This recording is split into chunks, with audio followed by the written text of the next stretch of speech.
Illicit sex with a teenage girl long ago. Right now, it could cost a Lake Worth man his home. Does his sex offender status unfairly lump him with the predators of our nightmares? Evan Axelbank live in Lake Worth for the story you'll see only on 5. Evan? Kelly, this is what happens if you type in Damian Garcia's name to the Florida Sex Offender Registry database. This here is his mugshot, and behind me is what he could lose if he can't get off the sex offender database. That is his home. Tonight, the Palm Beach County Sheriff's Office says that he's in violation of a statute, a city statute that says that he can't live within 1,500 feet of a place children gather.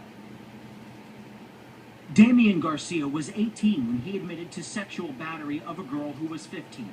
Court documents say the sex was consensual and that it happened once. I pled guilty to my crime from the beginning, from arraignment, because I am guilty of my crime.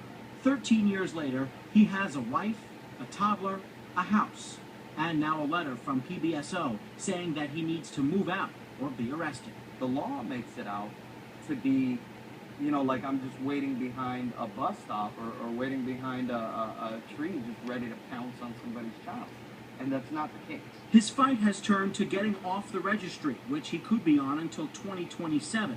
His wife has been with him for 8 years. He's not a predator. He was just young, doing stupid things. One-time prosecutor Ron Herman now specializes in defending sex cases. He says the problem in state law is how it handles so-called Romeo and Juliet cases. There should be different levels where in this scenario this person has to comply with this type of resistance, but in a different scenario there would be a different type of resistance, and that's not enough. Garcia says he shouldn't have to pay for what he calls a simple mistake by not being able to live in the same house as his own son. This is where we wanted to start our future at. And because of a mistake that I made 13 years ago, I'm not entitled to have that same dream. There is a statewide advocacy group working with him, and he is also trying to hire an attorney to try and win the Romeo and Juliet exemption to get off of the state sexual offender registry database. We're live tonight in Lake Worth. Evan Axelbank, WPTV News Channel 5.